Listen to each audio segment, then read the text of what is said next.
Good morning, people. We're stepping away from COVID for a little bit.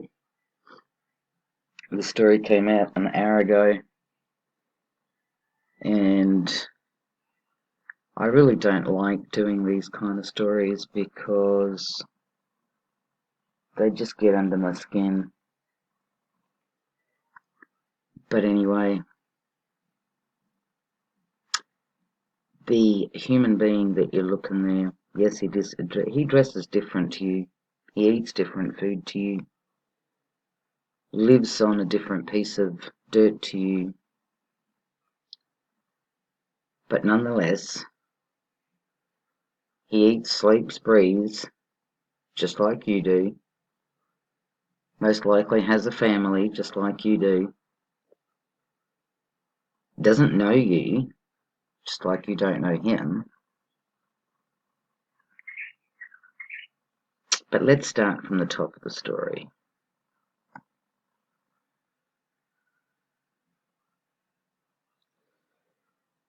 Former Australian S.A.S. soldier Braden Chapman speaks out about unlawful killings and war crimes in Afghanistan. Do you know, there might have been a time where you could say that it was honourable to defend one's country if one's country was being invaded, meaning the enemy was on your shores, the enemy was in your front yard. Then obviously everybody has the right to defend themselves. I have never in my life, or ever will in my life, thank anybody for their service to their country or otherwise. Because when somebody consciously decides to pick up a gun and go to another piece of dirt and kill innocent people, people they don't know, men, women, children, elderly, the animals, annihilating their buildings, literally basically annihilating their way of life. To me, that's murder. There is no other way to put it. You can point the finger, you can lay the blame elsewhere, you can whatever.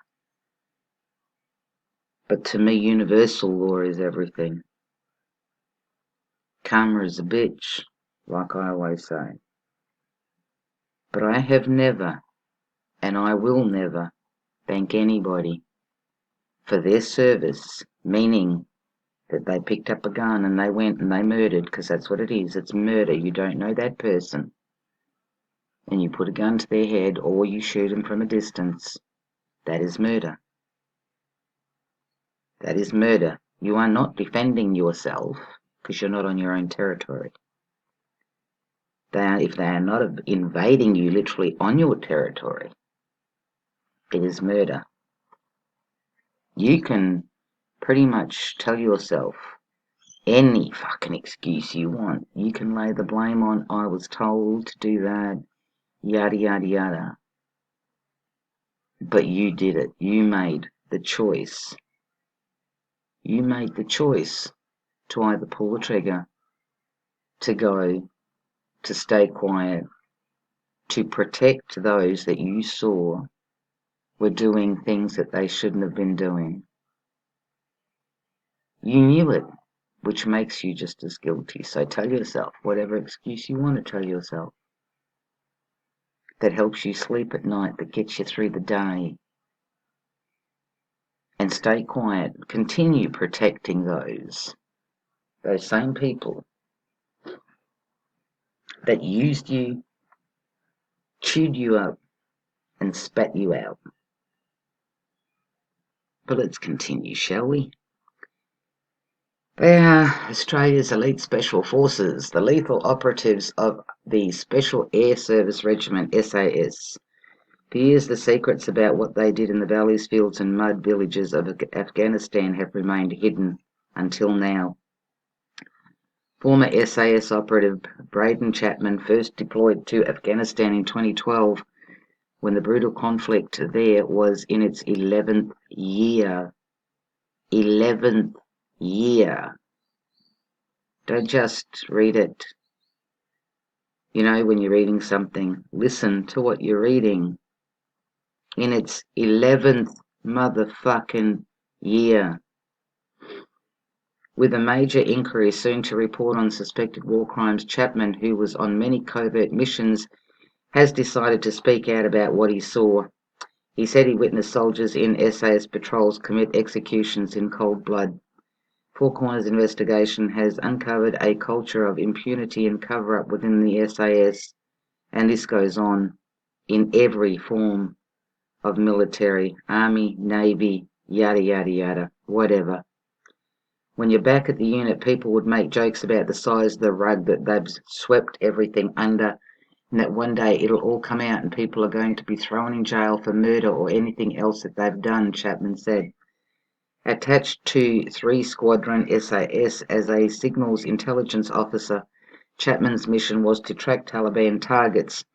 He said there was a buzz of elitism being part of the S.A.S. Yeah, big man, you know, makes you feel big. Makes you feel big. Hey, listen, I knew one of them. He lived next door to me. When I owned my own home, he lived next door to me. Sadly, he died because of Agent Orange, because they got sprayed while he was out there. He died of Agent Orange. But anyway, and he died young. He was in his late 30s, early 40s, I think it was, when he passed away. And he lived next door to me. It is the best thing you could do for your career to go to that unit, especially when you're a lower rank and you're actually going to get to do a lot of hands-on stuff. But he was soon shocked at the behavior of some of his comrades. They're going to look back and see what we were, that we were the guys in there murdering people and invading and not there to do something that is honourable, he said. Almost like target practice. In May 2012, Chapman was on patrol with 3 Squadron S.A.S. in a village. The unit was moving towards a target building when they saw an Afghan man leave the area. When we got to within about 20 to 30 meters away and he saw us, he quickly grabbed his phone from his pocket and he threw it. And at that stage, he stopped. He put his hands up just like that, then just stood there, Chapman said. As we got closer to him, the soldier then just fired and hit him twice in the chest, then shot him through the head as he walked past him. Chapman said the soldier was an experienced member of 3 Squadron S.A.S. I was only 5 to 10 meters behind him at the time, he said. The visual image to me was the guy had his hands up and then it was almost like target practice for that soldier. Chapman was ordered to go through the dead Afghan man's pockets. Another Australian patrol with an assault dog then arrived at the scene. 3 Squadron S.A.S. soldiers during deployment in Afghanistan in 2012. The dog, actually came and started chewing on the head of the man who'd been shot. And I remember looking to the dog handler saying, "Can you get this thing away from it?" Because it was pretty gruesome, Chapman said. He's just like, I'll let him have a taste.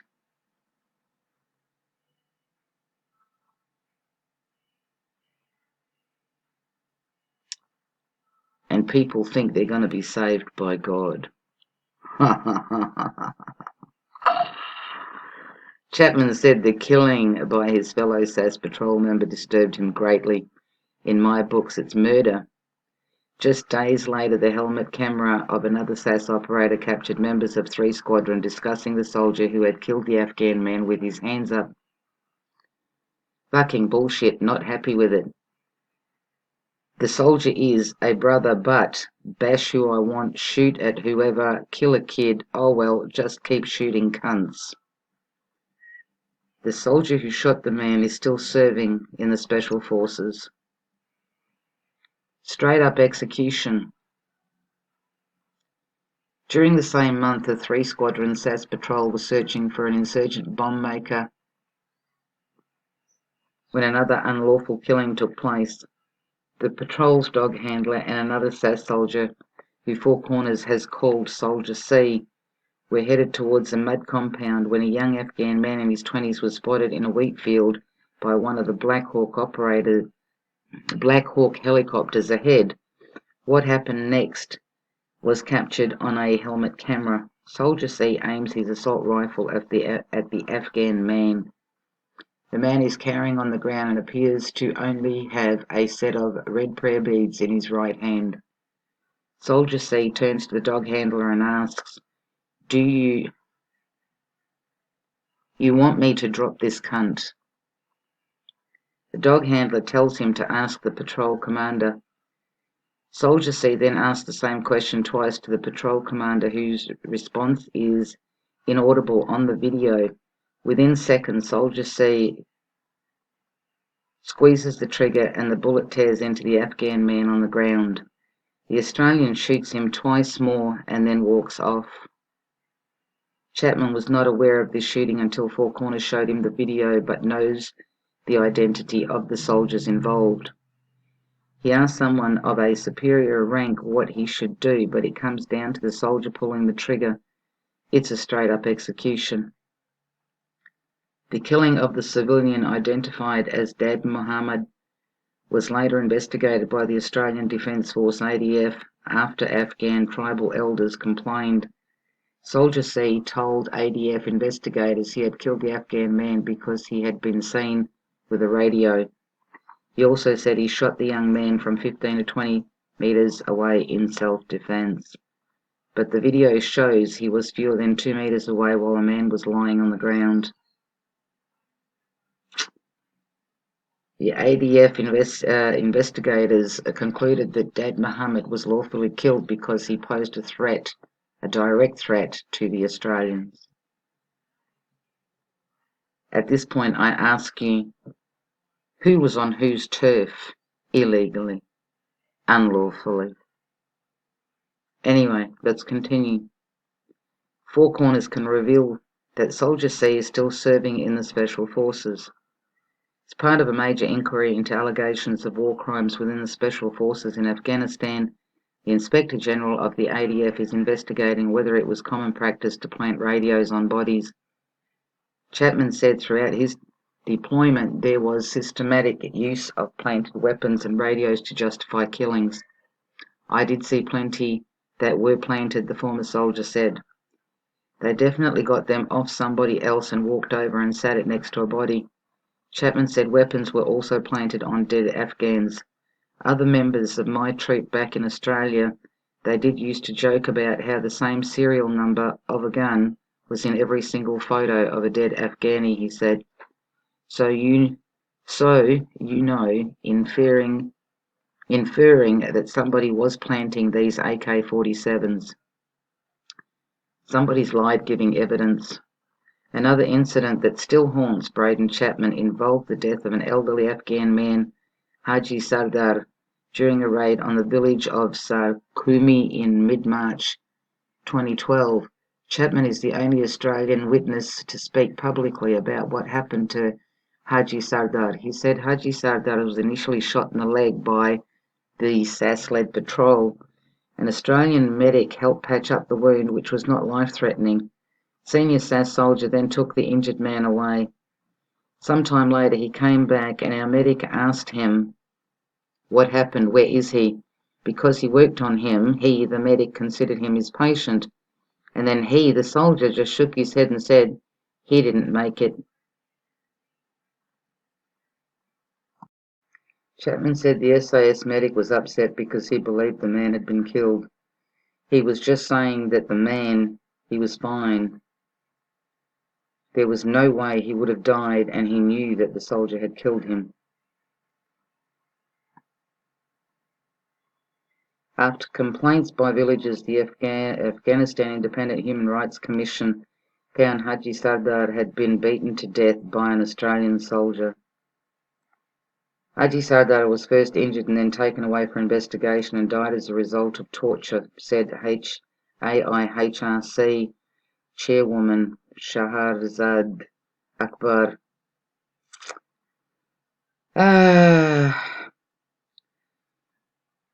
Human Rights Commission chairwoman Akbar and Sardi after he was killed.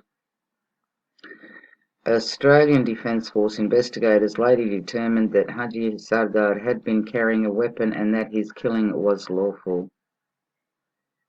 The Human Rights Commission was told by villagers that Sardar was an unarmed civilian. I'd say that somebody's lied giving evidence because there's no way that you can justify an execution, Chapman said. Four Corners has obtained hours of footage shot by members of 3 Squadron S.A.S during the unit's 2012 rotation through Afghanistan.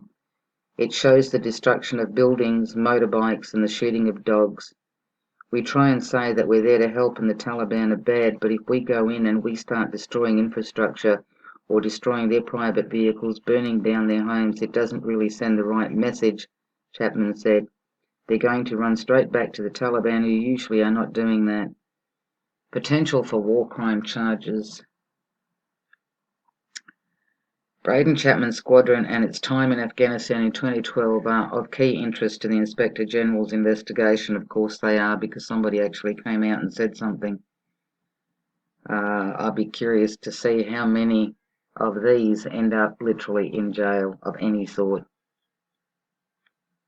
They'll just get hidden by the government because they're doing the government's dirty work. They're being used. Anyway. Glenn Colomite's a former special operations lawyer for the ADF in Afghanistan, said the special forces were highly trained in the rules of war. What are the rules of war? Murder. These guys were given training throughout their work. There's no excuse in terms of the training as provided and the understanding, absolutely. Mr. Colomite said he believed there was potential for charges to be laid under the war crime murder provisions of the Commonwealth Criminal Code. We have obligations at international law, domestic law, and indeed moral obligations to not ignore these sorts of allegations, he said. Oh God, I'm reading this and I'm not believing what these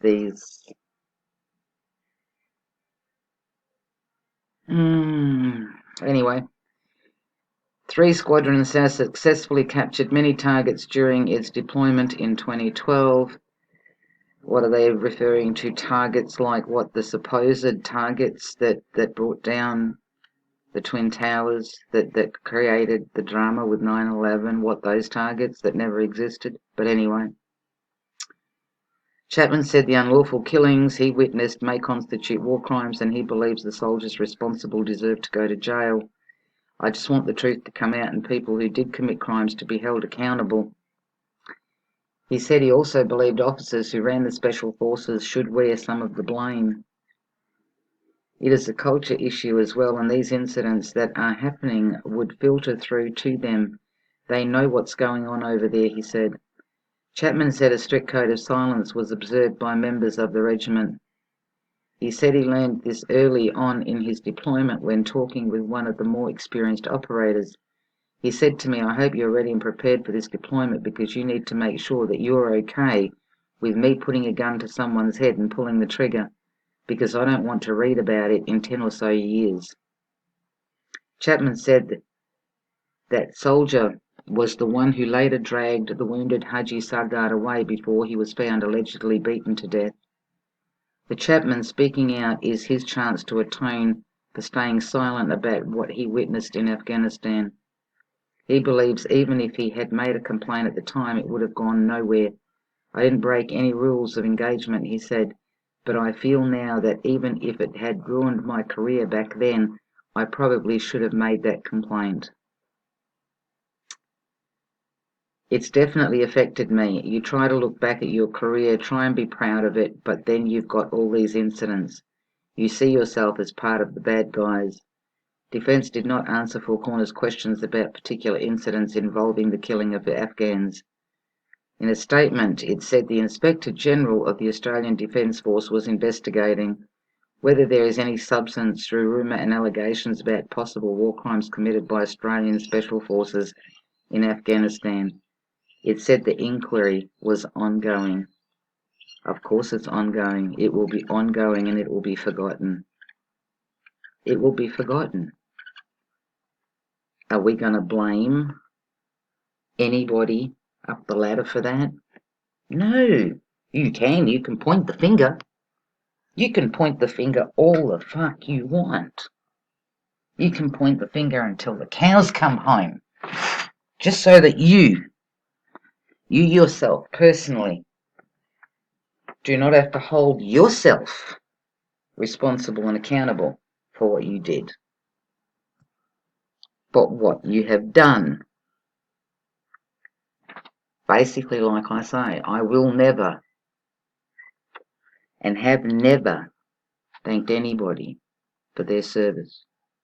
Why would I want to thank somebody for murdering innocent people? Why? What the fuck kind of mentality is that? If you can't listen to this, that says a lot. And this is a subject that people don't like talking about. People don't like to admit that they've been used, chewed and spat out. And yet they still protect them. They still protect them. Still protect them. But hey, we want freedom. We want freedom of speech. We want to fight against aggression.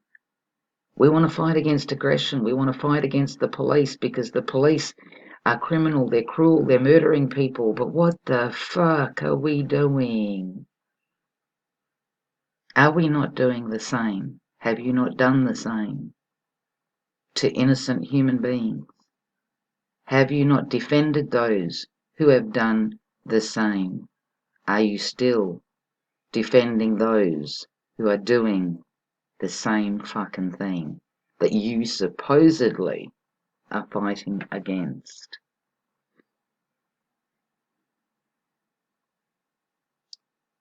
Something for people to think about. You know, people jump up and down and complain about refugees. Us first. Why do they have to come first? Us first. Well, like I said, if you don't want refugees, stop fucking creating them. Stop supporting the machine, the murder machine. The murder machine that is creating refugees. If you can't see what's going on, the bigger picture, you can't see what's going on, you need to wake the fuck up. You need to wake up real quick. You need to reevaluate your train of thought as to where refugees come from. People do not, in the thousands, decide to up and leave their country, their culture, their way of life, their family, their friends. They don't just decide to one day, in the thousands, stand up and want to leave. Those people that are left after an annihilation just need to go somewhere to live because they've lost their homes, they've lost their families. And how have they lost them? Because another human being made a conscious choice to pick up a gun and come and destroy their way of life. That's where your refugee comes from. So the next time you look at a refugee, ask yourself, what did I do, if anything, to stop that? Because we're all as guilty as fuck. You may not have held the weapon, you may not have pulled the trigger, but did you do anything to stop it? Are you doing anything right now to stop it? And yet, Christians, Catholics, people of all religions do this and have been for many, many, many years. Go onto somebody else's turf and just annihilate for the hell of doing it. For greed, for money, for oil, for whatever the fuck it is, for control, power. My dick's bigger than your dick. You all want to be saved. Bull crap, you're going to be saved. I'm telling you now, you can get on your knees and ask for God to come down and save you. You can stay on your knees 24/7 every day of the fucking year, every fucking year of your life. You ain't gonna be saved. Because this is international, not international, this is universal law. Universal law is kicking out our asses, all of our asses. Because you wake up to what's going on. You wake up to what's going on. Yet you do nothing. You stay silent. You stay seated. You know, everybody's scared of the coronavirus. Don't be scared of the coronavirus. Be scared of humanity. Human beings will do 50 times worse to you than a virus will. You're just going to feel a little bit ill from a virus. But stop and think what goes on in these type of situations. The rape, the torture. It might not be in your front yard yet. But when it happens, and it will, think about that. Make that your last thought. Make that your last thought. Universal law, people. Calm as a bitch. Anyway, I might catch you guys later. I might go live.